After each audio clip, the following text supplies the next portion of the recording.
प्यारे विद्यार्थियों, मान लीजिए आपके पास टाइम मशीन है और टाइम मशीन की सहायता से आप हजारों साल पीछे चले जाते हैं। अब हजारों साल अगर आप पीछे जाएंगे तो जो मनुष्य है वो घरों में तो रहता नहीं था, वो जंगल में रहता था।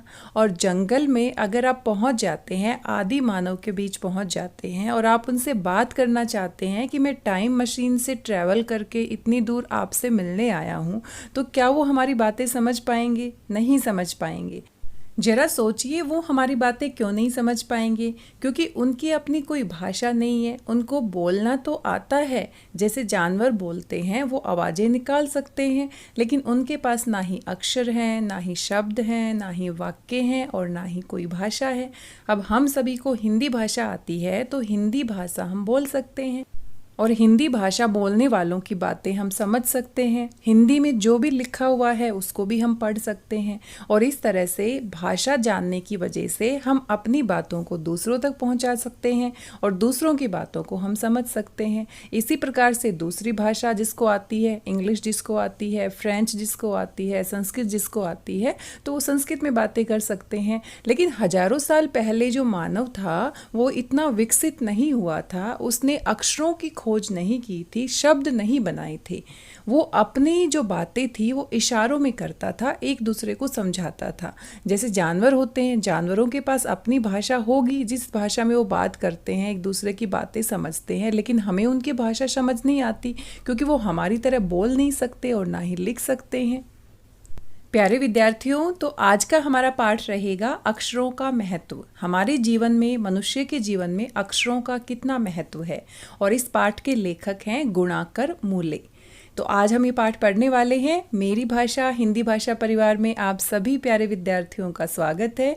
आइए जानते हैं अक्षरों का कितना महत्व है, किस प्रकार से अक्षरों की शुरुआत हुई, किस प्रकार से इंसान ने बोलना शुरू किया। जब मनुष्य बोलता नहीं था तो वो अपनी बातें एक दूसरे से कैसे पहुंचाता था, इन सभी बातों के बारे में सोचेंगे। और साथ में आप ये भी सोचकर देखिए, अगर हमारे पास किताबें नहीं होती, लिखित रूप में कोई भी वस्तु नहीं होती, तो क्या हम इतिहास के बारे में जान सकते थे? क्या हम जान सकते थे कि कुछ साल पहले तक जो हमारे पूर्वज हैं वो कैसे रहते थे, किस प्रकार का खाना खाते थे, क्या सोचते थे?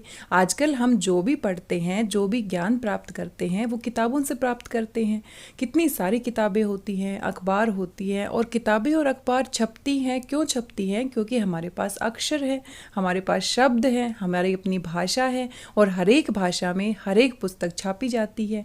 पुस्तकों के द्वारा ही हमने जाना पुराने ज़माने में कितने बड़े बड़े राजा महाराजा होते थे, किस प्रकार से वो राज करते थे। अगर हमारे पास पुस्तकें नहीं होती तो हम इतिहास के बारे में जान ही नहीं पाते। एक पल के लिए हम ये सोचकर खुश हो सकते हैं कि अगर किताबें नहीं होती तो हमें पढ़ना नहीं पड़ता, लेकिन अगर किताबें नहीं होती तो हम कुछ जान भी नहीं पाते। पीछे क्या हुआ था, नई नई जो भी खोजें की गई थी, जितने बड़े बड़े वैज्ञानिक हैं, जितने बड़े बड़े लोग हैं, उनके बारे में हम जान नहीं पाते। और जब हम अपने इतिहास को जानते हैं तो कितनी नई नई चीज़ें हमें पता चलती हैं और आगे हम उनसे भी अच्छी खोजें कर पाए हैं, उनसे सीख सीख के हम आगे बढ़ पाए हैं। तो किताबों का बहुत महत्व है, अक्षरों का बहुत महत्व है, भाषा का बहुत महत्व है। तो आइए शुरू करते हैं अपने पाठ को, अक्षरों का महत्व। अक्षरों की कहानी। यह पुस्तक अक्षरों से बनी है, सारी पुस्तकें अक्षरों से बनी हैं, तरह तरह की पुस्तकें, तरह तरह के अक्षर।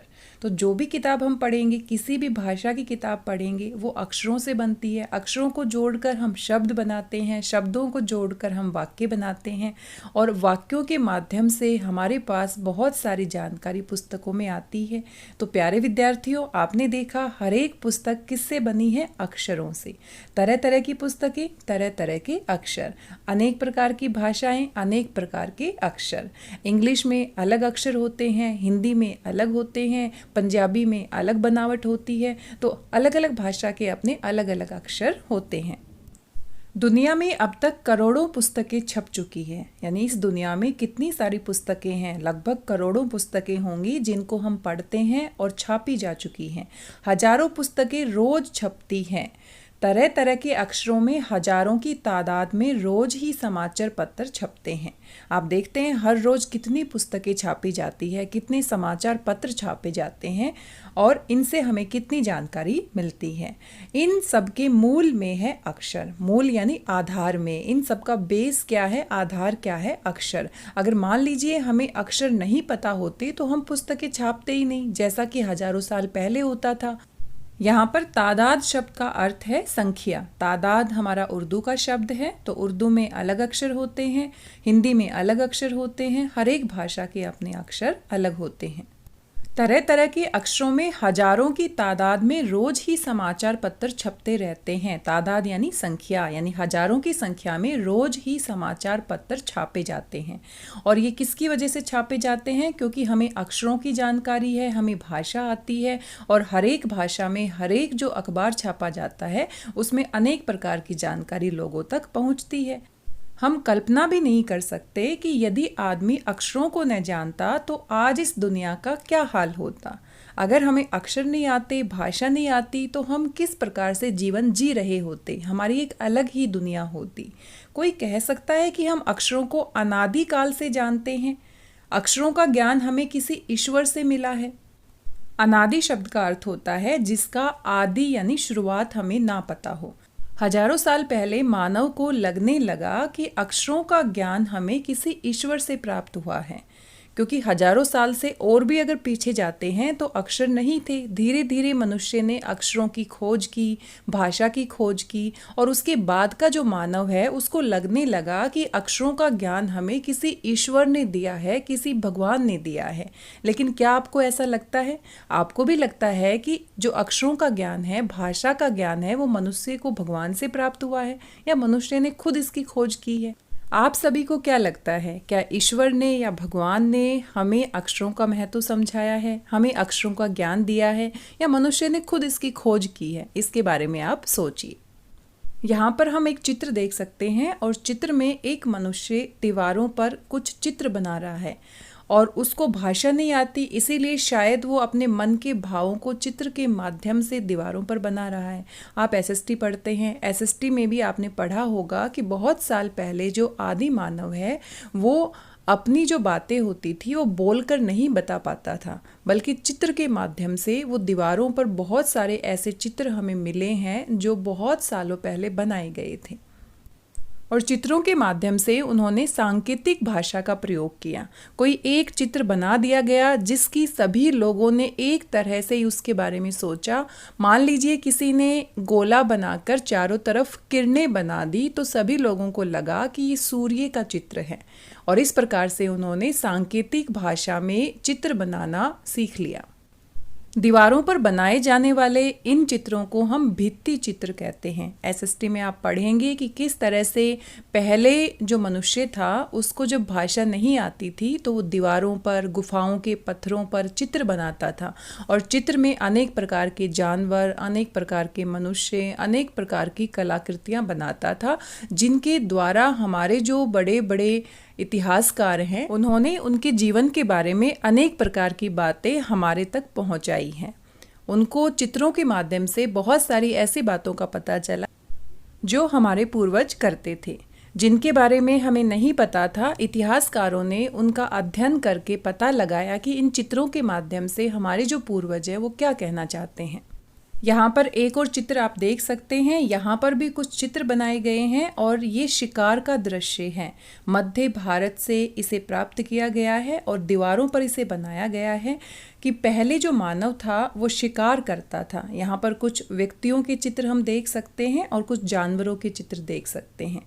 तो थोड़ा सा ध्यान देंगे तो एक जानवर यहाँ पर चलता हुआ दिखाई दे रहा है और एक जानवर साइड में मरा हुआ आप कह सकते हैं।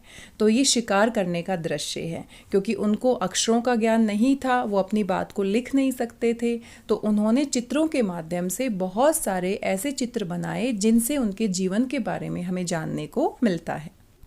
पुराने जमाने के लोग सचमुच ही सोचते थे कि अक्षरों की खोज ईश्वर ने की है। क्या हम ऐसा सोचते हैं? नहीं। अगर हम जानने की कोशिश करेंगे तो हम पता लगा सकते हैं कि भाषा की शुरुआत, अक्षरों की शुरुआत कहाँ से हुई है। लेकिन पुराने ज़माने के लोगों के पास इतनी टेक्नोलॉजी नहीं थी। हम गूगल पे बहुत कुछ सर्च कर सकते हैं। हम किसी भी चीज़ के बारे में जानना चाहते हैं तो इंटरनेट की सहायता से हमें सारी जानकारी मिल जाती है। लेकिन पुराने ज़माने के लोगों के पास इतनी टेक्नोलॉजी नहीं थी कि वो हर एक बात के बारे में जान सके। तो उनको लगता था कि भगवान ने ही अक्षरों की खोज की है। पर आज हम जानते हैं कि अक्षरों की खोज किसी ईश्वर ने नहीं बल्कि स्वयं आदमी ने ही की है। अब तो हम ये भी जानते हैं कि किन अक्षरों की खोज किस देश में किस समय में हुई है। तो आप पता लगाइए इंटरनेट की सहायता से एक दूसरे से बातचीत करके कि कौन कौन सी भाषा की शुरुआत किस किस देश से की गई है। हमारी ये धरती लगभग 5 अरब साल पुरानी है। अब हमें ये बात कैसे पता चली? क्योंकि जो हमारे वैज्ञानिक हैं उन्होंने जो भी खोज की, जो भी रिसर्च किए, उन सबको उन्होंने पुस्तकों में लिख दिया और पुस्तकों को पढ़ते पढ़ते हमें इतनी सारी जानकारी प्राप्त हो चुकी है। अगर हमें पुस्तकें नहीं मिलती तो हम भी पुराने ज़माने के लोगों की तरह सोचते और पृथ्वी कितनी पुरानी है इसके बारे में हम जानकारी नहीं प्राप्त कर सकते। 2-3 अरब साल तक इस धरती पर किसी प्रकार के जीव जंतु नहीं थे। फिर करोड़ों साल तक केवल जानवरों और वनस्पतियों का ही इस धरती पर राज्य रहा। वनस्पति यानी पेड़ पौधे और जानवर ही थे, किसी प्रकार का कोई मनुष्य नहीं था। आदमी ने इस धरती पर कोई 5 लाख साल पहले जन्म लिया।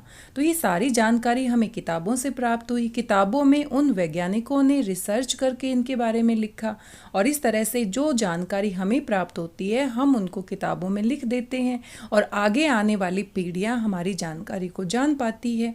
तो कितना आसान हो गया है। लेकिन पहले ज़माने के लोगों के लिए जो भी नई बातें थी वो उसके बारे में सोचते रहते थे कि ये कहाँ से आई। कभी कभी उनको लगता था भगवान के माध्यम से आई है, कभी उनको कुछ लगता था। तो उनको कहीं से कोई भी लिखित रूप में कोई जानकारी नहीं मिलती थी। आज हम ये कह सकते हैं कि धरती पर कोई 5 लाख साल पहले जन्म लिया गया, क्योंकि हमारे पास टेक्नोलॉजी है। हमें जो भी जानकारी प्राप्त हुई है वो लिखित रूप में प्राप्त हुई है और उसके माध्यम से हम पिछली बातों को जान सकते हैं। धीरे धीरे उनका विकास हुआ। कोई 10,000 साल पहले आदमी ने गाँवों को बसाना शुरू किया। यानी 10,000 साल पहले का जो मानव था वो जंगलों में रहता था और उसके पास किसी प्रकार का कोई घर नहीं था। धीरे धीरे मनुष्य ने खेती करना शुरू किया, पत्थरों के औजार बनाए और इस तरह से उन्होंने अपने जीवन को आगे बढ़ाना शुरू किया।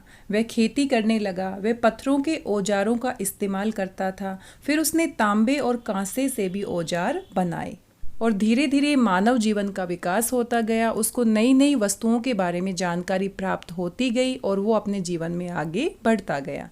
पहले का मनुष्य शिकार करता था, शिकार करके जानवरों की भांति अपने जीवन का गुजारा करता था। फिर धीरे धीरे उसने घर बनाए, खेती बाड़ी करना शुरू किया और एक जगह पर टिक कर रहना शुरू किया और इस तरह से धीरे धीरे नई नई बातों के बारे में जानना शुरू किया। फिर धीरे धीरे ऐसा हुआ होगा कि उन्होंने अक्षरों की खोज की होगी और अक्षरों के माध्यम से, भाषा के माध्यम से उन्होंने अपनी बात बोलकर एक दूसरे से करनी शुरू की होगी। पहले उसके पास पत्थरों से बने औजार होते थे, पत्थरों से बने बर्तन होते थे।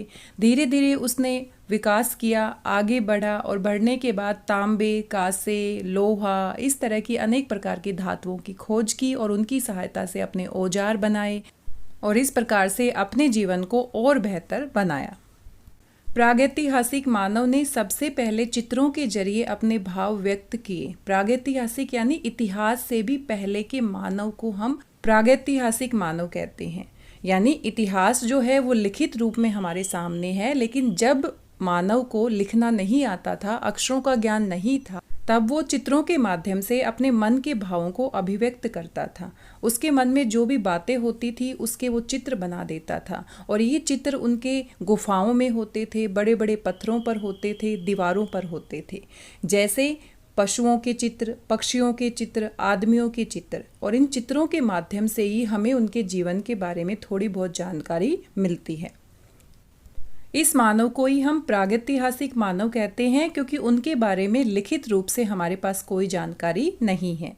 इन चित्र संकेतों से बाद में भाव संकेत अस्तित्व में आए। भाव संकेत यानी कि किसी एक भाव को उन्होंने चित्र के माध्यम से अभिव्यक्त किया। उससे पहले जो चित्र बनाए जाते थे वो बिना किसी भाव के बनाए जाते थे, कुछ भी सोचकर बना दिए जाते थे। जैसे एक छोटे वृत्त के चहुं और किरणों की धोतक रेखाएं खींचने पर वह सूर्य का चित्र बन जाता था। बाद में मनुष्य ने अपने भावों को संकेत के रूप में अभिव्यक्त किया। अगर वो सूर्य के बारे में बताना चाहता है तो उसने पहले एक गोल वृत्त बनाया, सर्कल बनाया और उसके चारों ओर लाइनें खींच के उसकी किरणें बनाई और सभी मनुष्यों को लगा कि ये किसका चित्र है, सूर्य का चित्र है। बाद में यही चित्र ताप या धूप का द्योतक बन गया और बाद में लोगों ने जब भी धूप के बारे में बात करनी चाहिए तो सूर्य का चित्र बना दिया और सभी व्यक्तियों को समझ में आ गया कि ये धूप की या गर्मी की बात की जा रही है। द्योतक यानी उसके बारे में बताने वाला।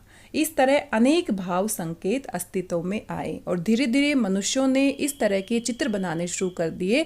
जो चित्र एक व्यक्ति देखता था तो दूसरा व्यक्ति भी उसके मन के भावों को समझने लगा।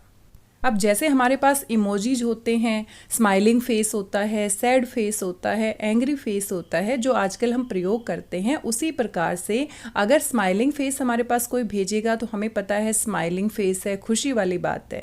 अगर एंग्री फेस हमारे पास कोई सेंड करता है तो हमें लगता है गुस्से वाली बात है। इसी प्रकार से पहले ज़माने के व्यक्तियों ने भी धीरे धीरे कुछ ऐसे चित्र बनाने शुरू कर दिए जिसका मतलब हर एक व्यक्ति को समझ में आने लगा। तब जाकर काफ़ी बाद में आदमी ने अक्षरों की खोज की। जब उसने इस प्रकार के चित्र बनाए तो धीरे धीरे उसके दिमाग में कहीं पर आया होगा कि क्यों ना हम अपनी बात को अक्षरों के माध्यम से, भाषा के माध्यम से एक दूसरे के साथ पहुंचा सकें। जो व्यक्ति ये भाषा जानेगा वो व्यक्ति इस प्रकार की बातों को अच्छे से समझ जाएगा। अक्षरों की खोज के सिलसिले को शुरू हुए मुश्किल से 6000 साल हुए हैं, यानी लगभग 6000 साल पहले से ही मनुष्य ने अक्षरों का प्रयोग करना शुरू किया है। उससे पहले किसी प्रकार के कोई अक्षर नहीं होते थे, सिर्फ संकेत में या चित्रों के माध्यम से व्यक्ति अपने मन के भाव अभिव्यक्त करता था। सिलसिला यानी क्रम, ऑर्डर। उसके बाद से धीरे धीरे अक्षरों से भाषाएं बनती गई और अनेक प्रकार की भाषाएं बनती गई और आज तो बहुत सारी भाषाएं हैं। कितनी सारी भाषाएं हैं जिनको हम जानते तक नहीं हैं और पूरी दुनिया में अगर भाषाओं की बात करें तो बहुत प्रकार की भाषाएं हमें देखने को मिलती हैं।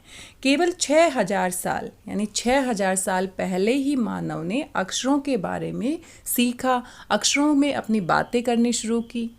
अगर आपसे प्रश्न पूछा जाता है कि कितने साल पहले अक्षरों की शुरुआत हुई तो आप बता सकते हैं लगभग 6000 साल पहले अक्षरों की शुरुआत हुई। उससे पहले किसी प्रकार के कोई अक्षर नहीं होते थे। उससे पहले मानव कैसे बातचीत करता था, कैसे अपने भाव अभिव्यक्त करता था, तो इस प्रश्न का उत्तर भी आप लिख सकते हैं। उससे पहले मानव अपने भावों को चित्रों के माध्यम से अभिव्यक्त करता था। आप यहाँ अनेक चित्र देख सकते हैं और ये चित्र हमें मिले हैं मध्य अमेरिका के ओंजीबवा आदिवासियों के चित्र हैं। दाईं ओर से बाईं ओर की ओर क्रमशः, दाईं ओर यानी कि राइट साइड से बाईं ओर यानी कि लेफ्ट साइड तक।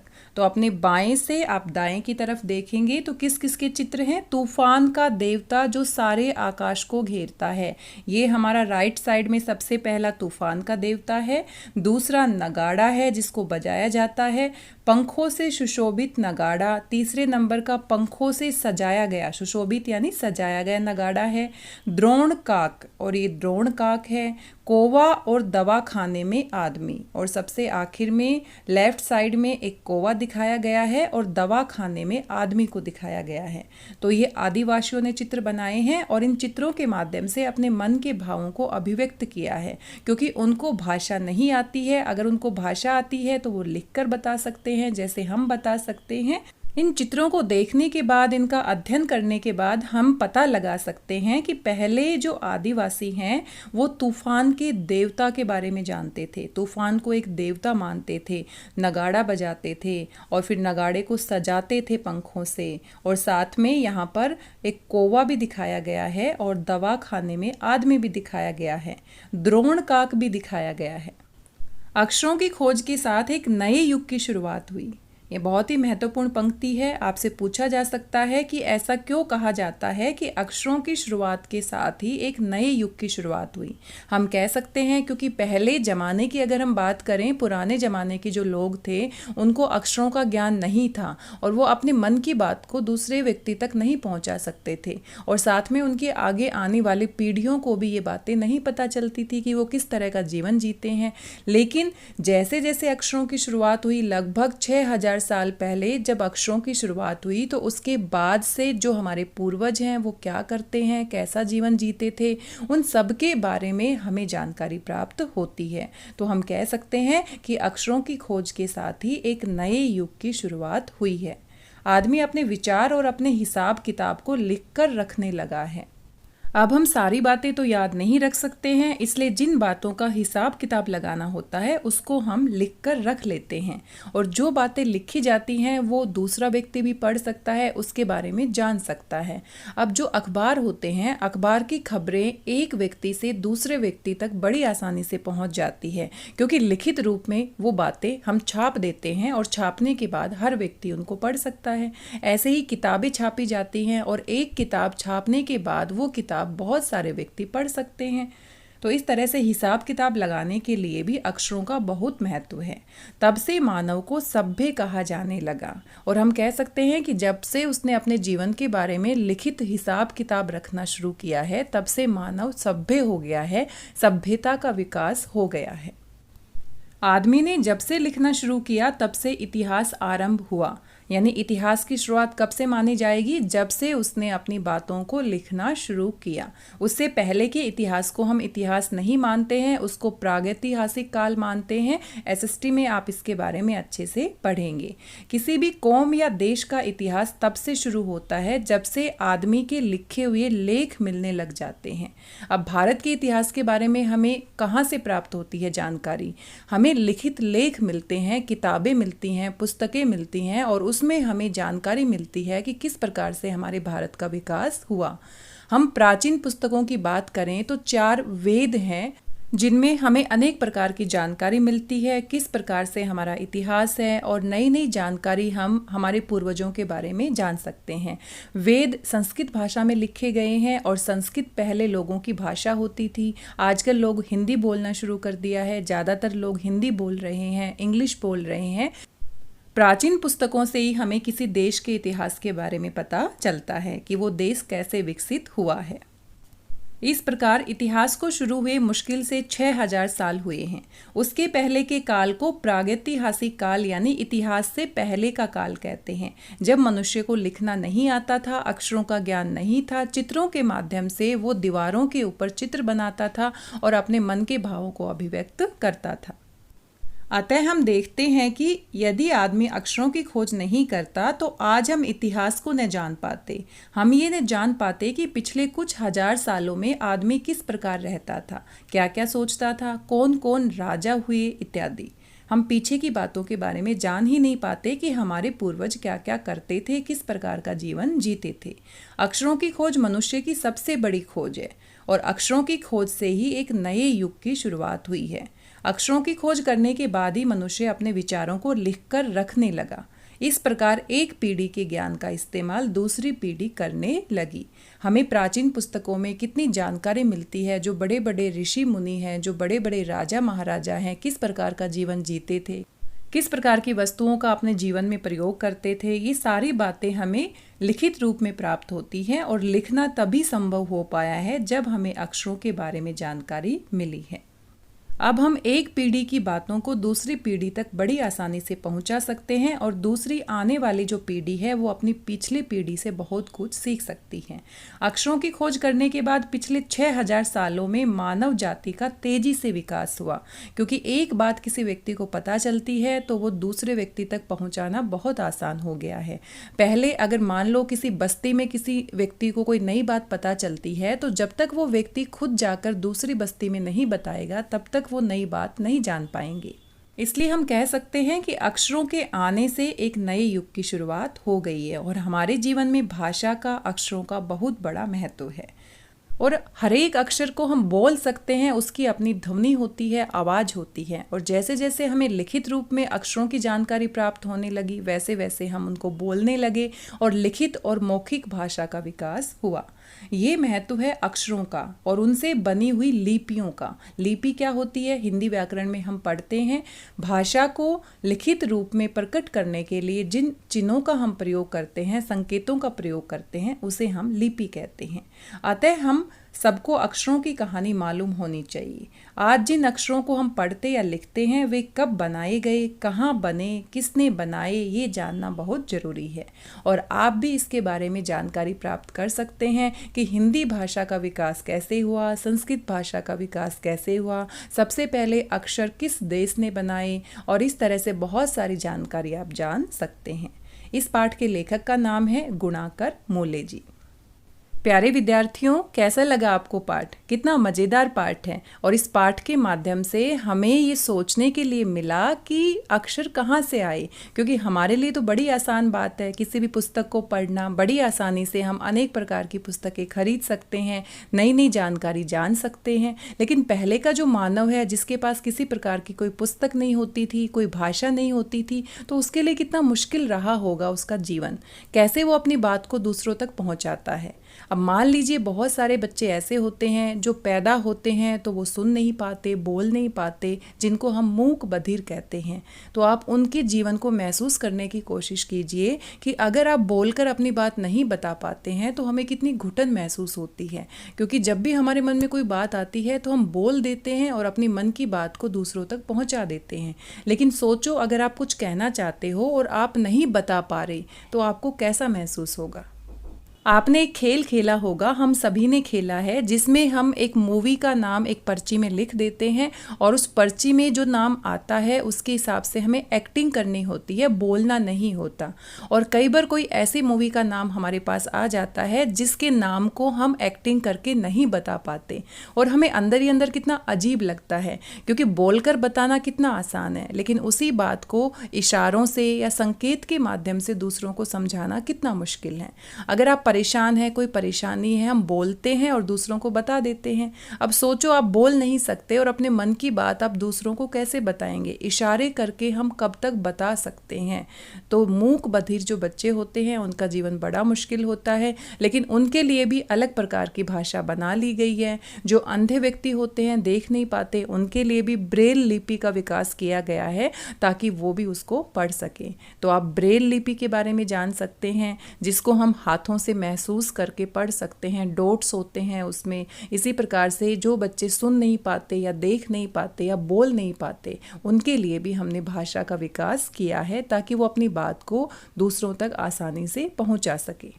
आपने कभी न्यूज़ चैनल देखा होगा, न्यूज़ चैनल पे जो भी बातें होती है हम सुन सकते हैं, लेकिन साइड में एक और न्यूज एंकर होता है जो इशारों से बात कर रहा होता है। ये बातें उन व्यक्तियों के लिए होती हैं जो सुन नहीं पाते, जो बधिर होते हैं। बधिर यानी जिनके कानों में दिक्कत होती है, जो सुन नहीं पाते, तो वो इशारे करता है और इशारों में कुछ संकेत होते हैं और वो संकेत सीखने पड़ते हैं।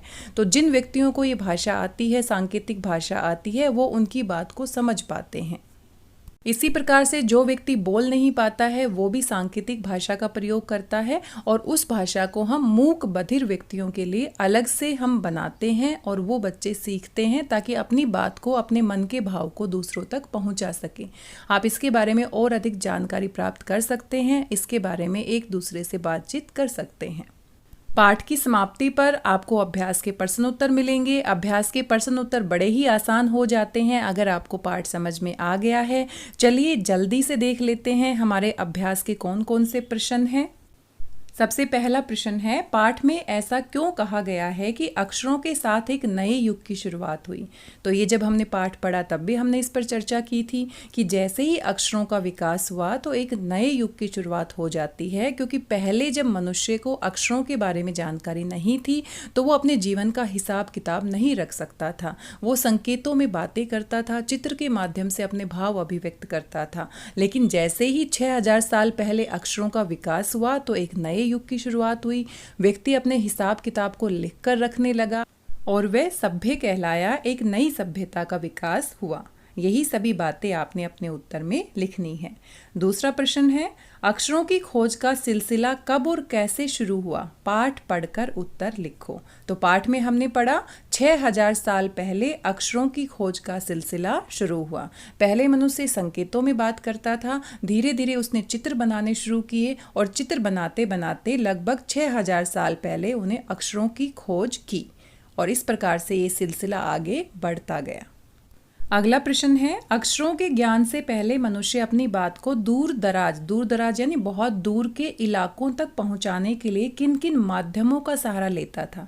तो आप खुद ही सोचिए, अगर उसके पास अगर अक्षर नहीं है, बातचीत नहीं है, लिखित रूप में वो कुछ भी नहीं भेज सकता, तो अगर एक व्यक्ति को दूर इलाके में दूसरे व्यक्ति तक अपनी बात पहुँचानी है तो उस व्यक्ति को खुद चलकर जाना पड़ता होगा और अपनी बात उससे बतानी पड़ती होगी, या फिर वो दूत भेज सकता है, उसको इशारों में कोई बात बता सकता है, वो वहाँ जाकर वो बात पहुँचा सकता है।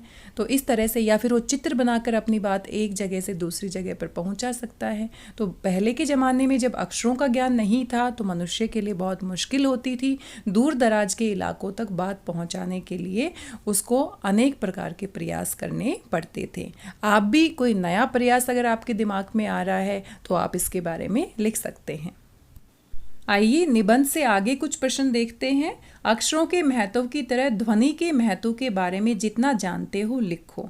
हर एक अक्षर की अपनी ध्वनि होती है। जैसे हम हिंदी में अ, आ, ई, उ ये पढ़ते हैं, तो ये हर एक अक्षर की अपनी ध्वनि होती है। और जैसे अक्षरों को लिखित भाषा के लिए प्रयोग किया जाता है, वैसे ही ध्वनि को मौखिक भाषा के लिए प्रयोग किया जाता है। अगर हमें ध्वनि के बारे में जानकारी है, अक्षरों के बारे में जानकारी है, उन अक्षरों का उच्चारण हम कर पाते हैं तो हम बोल भी पाते हैं। तो जैसे लिखित रूप में भाषा का महत्व है, वैसे ही मौखिक रूप में भी भाषा का महत्व है। दूसरा प्रश्न है, मौखिक भाषा का जीवन में क्या महत्व है? इस पर शिक्षक के साथ कक्षा में बातचीत करो। तो ये आप अपने टीचर के साथ डिस्कस कर सकते हैं। और मौखिक भाषा का क्या महत्व है? क्योंकि बोलकर हम अपने विचारों को एक दूसरों के साथ प्रकट कर सकते हैं। व्याकरण में भी लिखित भाषा, मौखिक भाषा और सांकेतिक भाषा के बारे में आप पढ़ते हैं। तो मौखिक भाषा का हमारे जीवन में बहुत महत्व है। मौखिक भाषा के माध्यम से हम अपने मन की बात बोलकर एक व्यक्ति से दूसरे व्यक्ति तक पहुंचा सकते हैं, और लिखित भाषा में लिखकर हम अपने मन की बात एक व्यक्ति से दूसरे व्यक्ति तक पहुंचा सकते हैं। इसलिए लिखित भाषा और मौखिक भाषा दोनों का हमारे जीवन में बहुत महत्व है। अगला प्रश्न है, हर वैज्ञानिक खोज के साथ किसी न किसी वैज्ञानिक का नाम जुड़ा होता है, लेकिन अक्षरों के साथ ऐसा नहीं है, क्यों? पता करो और शिक्षक को बताओ।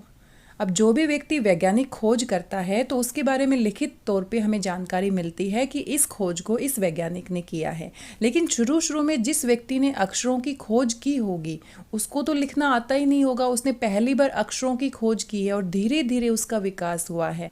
इसलिए ये बताना कि अक्षरों की खोज किस व्यक्ति ने की है, ये मुश्किल काम है, क्योंकि धीरे धीरे लोगों ने अक्षरों को सीखा होगा। पहली बार किसने अक्षर को सीखा ये हम नहीं कह सकते। फिर धीरे धीरे अच्छे से जब उनको अक्षरों की जानकारी हो गई तो फिर उसके बाद उन्होंने लिखना शुरू किया होगा। अगला प्रश्न है, एक भाषा को कई लिपियों में लिखा जा सकता है, उसी तरह कई भाषाओं को एक ही लिपि में लिखा जा सकता है। नीचे एक ही बात को अलग अलग भाषाओं में लिखा गया है, इन्हें ध्यान से देखो और इनमें दिए गए वर्णों की मदद से कोई नया शब्द बनाने की कोशिश करो।